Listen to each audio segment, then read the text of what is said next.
Shalom Rav à tous.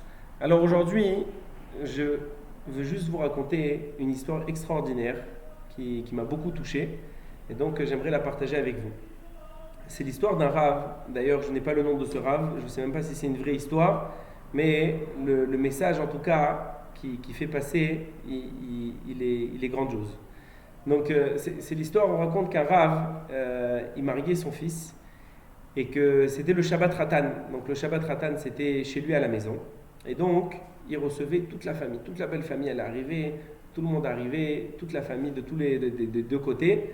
Donc il y avait énormément de monde. Et donc la mère, évidemment, qui mariait son fils à la maison, qui recevait tout le monde, elle était très très heureuse. Elle a préparé un Shabbat grandiose, extraordinaire, et elle a tout fait. Maintenant, elle a préparé les chalotes, des très très belles chalotes, grandes, magnifiques, et pour tout le monde qu'elle attendait. Maintenant, ils font le kidouche, ils sont tous à table. Imaginez-vous un vendredi soir, tout le monde est à table, le père il fait kidouche, il y a toute la grande table comme ça devant, il fait kidouche, tout le monde répond au kidouche, tout se passe bien. Et maintenant, tout le monde passe à faire Netilat Yadayim. Et tout le monde fait Netilat Yadayim les uns après les autres. Ils arrivent à table, le père il prend les chalotes comme ça dans la main, il fait la bracha Baruch Ata Amotzi Lechem Min Haaretz. Il commence à prendre un morceau, il trempe dans le sel, il goûte. Il fait waouh! Donc les gens ils attendent, il est en train de manger, lui il est en train de manger son bout de pain, donc il dit bon, peut-être que étant donné que c'est bien d'attendre jusqu'à qu'on avale la bouchée, au moins un peu, ok, il avale sa bouchée, il finit sa bouchée, il reprend comme ça. Il est là à manger le pain, les gens ils font partage un peu, envoie le morceau de pain, on attend pour pouvoir. Et là, après avoir mangé, il se met à parler, il dit « Je suis désolé, et ne quittez pas, juste, je vais aller vous chercher du pain en tranches qu'on a. Moi, je ne veux pas partager mon pain. » Alors les gens, ils disent « J'ai pas compris, vas-y, donne-nous de la bonne halal, on ne veut pas manger du pain en tranches. » Et il dit « Non, ça je ne peux pas. Ce pain, c'est le meilleur pain que j'ai jamais goûté de ma vie. Il est extraordinaire, il est excellent. Je ne veux pas partager le pain. » Et là, tout le monde dit, mais vas-y, alors, sa femme qui me regarde, mais bon, évidemment, c'était un rave, donc il n'y a personne qui allait lui dire, vas-y, donne, on va lui arracher le pain. Il y a quand même un derech eretz, un savoir-vivre, donc tout le monde se tait, et le fils, il réagit vite, il va chercher du pain dans la cuisine, et tous les invités, ils ont mangé du pain en tranches. Et lui, il est là tout le repas, et il mange comme ça le pain. Les gens le regardent, mais ils disent rien, c'est le rave, il mange son pain, et rien à faire, il ne veut pas partager le pain. Maintenant, arrive à la fin de la Séouda, tout le monde a bien mangé, il y a eu les desserts, donc on a oublié un peu cette histoire.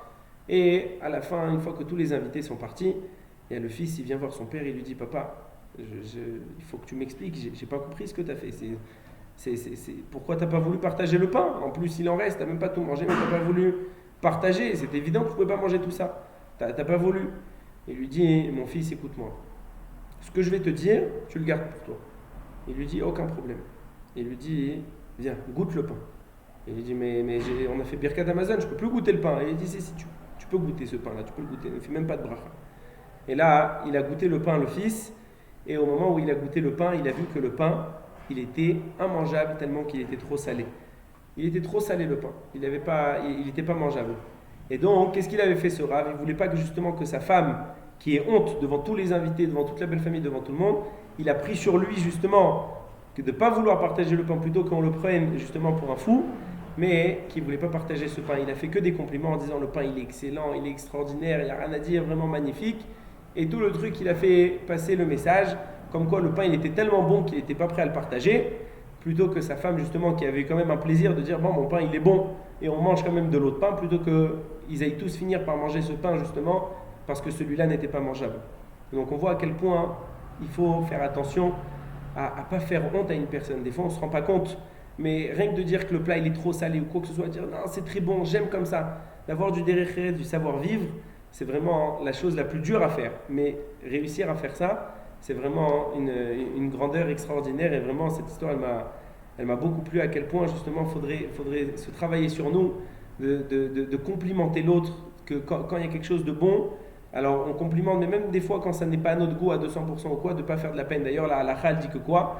Comme ça en même temps on finit sur une petite halakha, que si une personne par rapport à la shemitah, d'ailleurs ça va être bientôt la shemitah, que si une personne, par exemple, elle décide de ne pas manger Eter Mechira, donc la halakha elle permet évidemment, le Rav Ovadia il dit dans Yabi Omer, il explique clairement que Eter Mechira c'est quelque chose qui est permis, c'est Eter Gamour, mais si une personne elle veut être mahmir sur elle-même par rapport, par rapport aux légumes, qu'il y a un rachage de sfichim, donc je ne rentre pas dans toutes les halakhot de Shemitah, mais juste pour expliquer que même si une personne elle ne mange pas ça, elle dit sur elle, moi je ne mange pas le Eter Mechira par rapport aux légumes, et qu'il est invité chez une personne, et que la personne elle lui dit, oh là là, je t'ai préparé un plat extraordinaire, et que c'est fait justement avec du Eter Mechira. Maintenant, lui, il ne mange pas. Alors, la halakha, c'est que quoi? C'est que même si lui, il ne mange pas et qu'il veut être mahmir sur ça, la halakha, c'est qu'il doit quand même manger. Pourquoi? Tu ne vas pas faire de la peine à la personne qui est là, qui s'est fatiguée à préparer un plat, qui a tout fait. Toi, tu vas être mahmir, soit mahmir, il n'y a aucun problème, mais pas être mahmir sur le compte de faire de la peine à l'autre.